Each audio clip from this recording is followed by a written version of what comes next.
السلام علیکم ناظرین، سلامتی ہو آپ پر جہاں بھی آپ ہوں۔ کیلنڈر پر آج تاریخ ہے 10 نومبر۔ اپنے میزبان راہی حجازی سے انڈیا کی خبریں سنیے۔ کاس گنج میں پولیس حراست میں مسلم نوجوان کی موت۔ اتر پردیش کے کاس گنج ضلع کے ایک پولیس اسٹیشن میں 22 سالہ مسلم نوجوان کی لاش مشکوک حالت میں ملی ہے۔ پولیس کا کہنا ہے کہ نابالغ لڑکی کے لاپتہ ہونے کے معاملے میں پوچھ تاچھ کے لیے بلائے گئے نوجوان الطاف نے تھانے میں بنے بیت الخلا میں خودکشی کر لی۔ وہیں نوجوان کے اہل خانہ نے پولیس پر پیٹ کر قتل کرنے کا الزام لگایا ہے۔ کاس گنج کے پولیس سپرنٹینڈنٹ روہن پرمود نے بی بی سی کو بتایا کہ پوسٹ مارٹم رپورٹ میں نوجوان کی موت کی وجہ پھندے پر لٹک کر پھانسی کے طور پر بتائی گئی ہے۔ سپرنٹینڈنٹ نے مزید کہا کہ نوجوان نے اپنی جیکٹ میں لگی ڈوری سے تھانے کے باتھ روم میں گلا گھونٹ کر خودکشی کر لی۔ گو کہ پولیس اسے خودکشی کا معاملہ قرار دے رہی ہے، لیکن متوفی کے اہل خانہ اسے قتل قرار دے رہے ہیں۔ معاملے کی سنجیدگی کے پیش نظر ضلع کے ایس پی نے 5 پولیس اہلکاروں کو لاپرواہی برتنے کے الزام میں معطل کر تحقیقات کے احکامات صادر کر دیے ہیں۔ اس معاملے پر یوتھ کانگریس کے صدر سری نواس نے ٹویٹ کر کے یو پی پولیس کو کٹہرے میں کھڑا کیا ہے۔ انہوں نے اپنی ٹویٹ میں لکھا کہ تھانے کے باتھ روم میں لگے نل کی 20 سے لٹک کر کوئی خودکشی کیسے کر سکتا ہے؟ کیا ملزم کا قد 2.1 فٹ تھا؟ مبینہ تبدیلی مذہب معاملے میں گرفتار عبداللہ گوتم 7 دن کے police remand per. U P A T S کے ذریعے مبینہ تبدیلی مذہب کے معاملے میں گرفتار عمر گوتم کے صاحبزادے عبداللہ گوتم کو عدالت نے آج 7 دن کے ریمانڈ پر بھیج دیا۔ ادھر دوسری طرف گجرات میں قید عمر گوتم کو واپس لکھنؤ جیل میں شفٹ کر دیا گیا ہے۔ اے ٹی ایس نے عبداللہ گوتم کا 7 دن کا ہی ریمانڈ مانگا تھا۔ ان کے وکیل ایڈوکیٹ ابو بکر سباق نے بتایا کہ سماعت کے دوران عبداللہ گوتم کو عدالت میں پیش کیا گیا، جہاں عمر گوتم کی اہلیہ اور بیٹی بھی کورٹ میں موجود تھی۔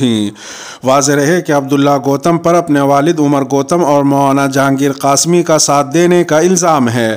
اے ٹی ایس کے دعوے کے مطابق جس اکاؤنٹ سے عمر گوتم اور مولانا کلیم صدیقی کو رقم آتی تھی، اسی اکاؤنٹ سے عبداللہ کے کھاتے میں رقم آتی تھی۔ اب اے ٹی ایس یہ پتہ لگانا چاہتی ہے کہ تبدیلی مذہب کرنے والوں کے کھاتے میں کتنی اور کس کو رقم پہنچائی گئی۔ افغانستان بحران پر اجیت ڈوبھال کی قیادت میں این ایس اے کی میٹنگ آج۔ انڈیا بدھ کے روز افغانستان پر سیکیورٹی غور و خوض کے لیے روس، ایران اور 5 وسطی ایشیائی ممالک کے اعلیٰ سیکیورٹی افسران کی میزبانی کر رہا ہے۔ سبھی افسران افغانستان بحران کے بعد دہشت گردی، شدت پسندی اور نشیلی اشیاء کے بڑھتے خطرات سے نمٹنے میں عملی مدد کے لیے مشترکہ حل تلاش کریں گے۔ ذرائع نے کہا ہے کہ چین کو اس اجلاس کے لیے مدعو کیا گیا تھا، لیکن اس نے انڈیا کو پہلے ہی مطلع کر دیا تھا کہ وہ پروگرام کے شیڈیول کے سبب میٹنگ میں شامل نہیں ہو پائے گا۔ پاکستان نے بھی میٹنگ میں شامل نہ ہونے کا فیصلہ کیا تھا۔ قومی سلامتی کے مشیر اجیت ڈوبھال کی صدارت میں ہونے والے مذاکرات میں قزاقستان، کرغستان، تاجکستان، ترکمانستان اور ازبکستان کے اعلیٰ سلامتی کے افسران شامل ہیں۔ ذرائع نے کہا ہے کہ میٹنگ میں شامل ہو رہے 8 ممالک کے درمیان افغانستان پر طالبان کے کنٹرول کے بعد کی سیکیورٹی پیچیدگیوں پر غور و خوض اور بات چیت کے ذریعے اہم چیلنجز سے نمٹنے کے لیے عملی اقدامات پر تعاون کرنے پر توجہ مرکوز رہے گی۔ انہوں نے کہا کہ افغانستان سے لوگوں کی سرحد پر آمد و رفت کے ساتھ ساتھ وہاں امریکی اہلکاروں کے ذریعے چھوڑے گئے فوجی آلات اور ہتھیاروں سے پیدا ہوئے خطرے پر بھی سیکیورٹی افسران کے مابین تبادلہ خیال کیے جانے کی امید ہے۔ تریپورہ میں صحافیوں کے خلاف مقدمات، ایڈیٹرز گلڈ کا اظہار تشویش۔ بھارت میں صحافیوں کی اعلیٰ تنظیم ایڈیٹرز گلڈ آف انڈیا نے تریپورہ میں صحافیوں اور وکلاء کے خلاف ریاست مخالف سرگرمیوں میں ملوث ہونے کے قانون UAPA کے تحت کارروائی کی مذمت کی ہے۔ گلڈ نے مطالبہ کیا کہ تریپورہ میں گزشتہ ماہ ہونے والے مسلم مخالف تشدد کی رپورٹنگ کی وجہ سے صحافیوں اور سول سوسائٹی کو سزا دینے کے بجائے تشدد کے اسباب کی شفاف تحقیقات کی جائیں۔ ایڈیٹرز گلڈ نے اپنے بیان میں کہا کہ تریپورہ پولیس کی اس کارروائی سے اسے شدید دھچکا لگا ہے۔ پولیس نے کئی سوشل میڈیا پلیٹ فارمز کو بھی UAPA کے تحت نوٹس ارسال کیے ہیں۔ صحافی شیام میرا سنگھ نے کہا کہ صرف اس ٹویٹ پر کہ تریپورہ جل رہا ہے ان کے خلاف UAPA کے تحت کارروائی کی گئی، یہ انتہائی پریشان کن بات ہے کہ صرف واقعات کی رپورٹنگ کرنے اور تشدد کے خلاف احتجاج کرنے کی وجہ سے UAPA جیسے خطرناک قانون کے تحت کارروائی کی جا رہی ہے۔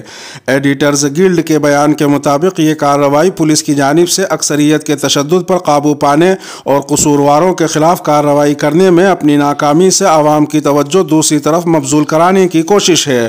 حکومت ایسے واقعات کی رپورٹنگ کو دبانے کے لیے ایسے خطرناک قانون کا استعمال نہیں کر سکتی۔ گلڈ نے سپریم کورٹ سے اپنے اس سابقہ مطالبے کا اعادہ کیا ہے کہ وہ اظہار کی آزادی کے خلاف غلط طریقے سے اس قانون کے استعمال پر از خود کارروائی کرے اور اس سلسلے میں رہنما ہدایات جاری کرے تاکہ اظہار خیال کی آزادی کو کچلنے میں اس قانون کا استعمال نہ کیا جا سکے۔ میرٹھ سمیت 9 ریلوے اسٹیشنوں کو بم سے اڑانے کی دھمکی۔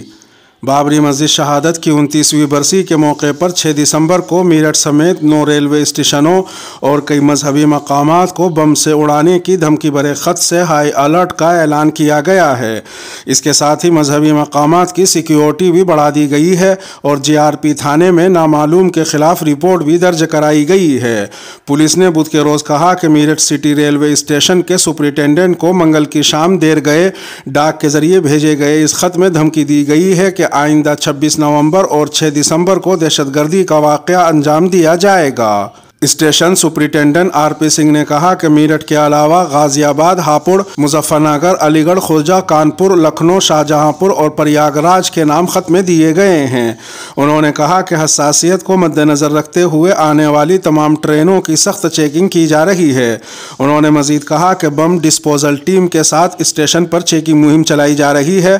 انہوں نے کہا کہ میٹل ڈٹیکٹر کی مدد سے مسافروں کے سامان کو بھی چیک کیا جا رہا ہے۔ نرسمہانند نے دیوبند پہنچ کر دارالعلوم دیوبند اور مدارس اسلامیہ کو بنایا نشانہ۔ اپنے متنازع بیانات کے لیے مشہور ڈاسنا مندر کے ماہن یتی نرسمہانند گری نے دیوبند پہنچ کر دارالعلوم دیوبند اور ملک کے مدارس کو نشانہ بنایا اور بڑھتی ہوئی آبادی کے لیے مدارس اسلامیہ کو ذمہ دار ٹھہراتے ہوئے کہا کہ انڈیا کے مدارس آبادی بڑھانے کا درس دے رہے ہیں، جن کا مقصد جمہوری طریقے سے ملک پر قبضہ کر کے پوری دنیا کو تباہ کرنا ہے۔ انہوں نے کہا کہ اکثریتی فرقے کو اس سازش سے ہوشیار رہنا چاہیے۔ نرسمہانند نے دیوبند میں ATS سینٹر کے قیام کے حکومت کے فیصلے کی تعریف کرتے ہوئے دارالعلوم دیوبند کو نشانہ بنایا اور کہا کہ جب تک دارالعلوم اور مدارس کو ختم نہیں کیا جاتا اس وقت تک ان ATS سینٹروں کا کوئی فائدہ نہیں ہوگا۔ دیوبند پہنچنے پر نرسمہانند گری کا مختلف ہندو تنظیموں کے کارکنوں نے استقبال کیا۔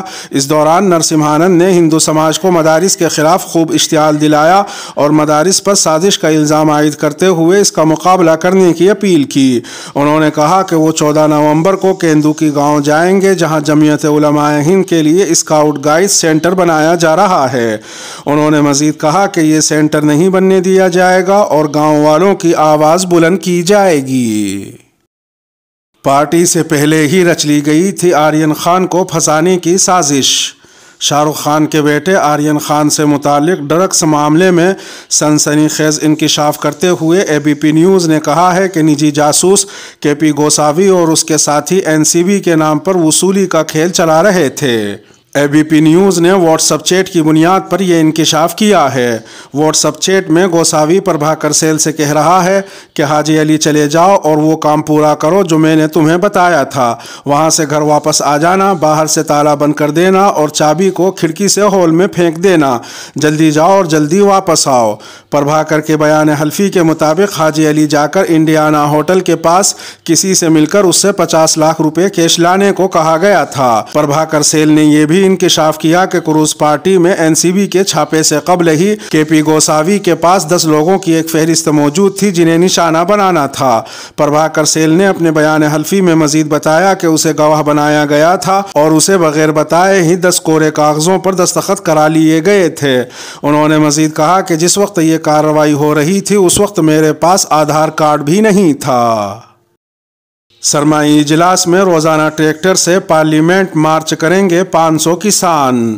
مودی حکومت کے متنازع زرعی قوانین کے خلاف دہلی کی سرحدوں پر کسانوں کا مظاہرہ جاری ہے اور اسے اب 1 سال پورا ہونے والا ہے۔ اسی تعلق سے سنیکت کسان مورچے نے ایک میٹنگ بلائی جس میں یہ فیصلہ لیا گیا کہ 29 نومبر سے شروع ہو رہے پارلیمنٹ کے سرمائی اجلاس کے دوران کسان پارلیمنٹ مارچ کریں گے۔ پارلیمنٹ کے اس اجلاس کے آخر تک 500 مقرر کیے گئے کسان قومی راجدھانی میں احتجاجی مظاہرہ کرنے کے اپنے حقوق کا استعمال کریں گے اور ہر دن ٹریکٹر ٹرالیوں میں سوار ہو کر امن اور ڈسپلن کے ساتھ پارلیمنٹ مارچ کریں گے۔ سنیکت کسان مورچے نے کہا کہ یہ اس لیے کیا جائے گا تاکہ اس ضدی بے حس عوام مخالف اور کارپوریٹ حامی مودی حکومت پر دباؤ بڑھایا جا سکے۔ اس کے علاوہ سنیکت کسان مورچے نے کہا کہ میٹنگ میں 26 نومبر کو دہلی اور پورے ملک میں کسان جدوجہد کا 1 سال مکمل ہونے کو وسیع طور پر منانے کا فیصلہ بھی کیا گیا ہے۔ اس کے ساتھ ہی ویڈیو کا اختتام ہوا۔ اپنے میزبان راہی حجازی کو دیجیے اجازت۔ سلامتی ہو آپ پر جہاں بھی آپ ہوں۔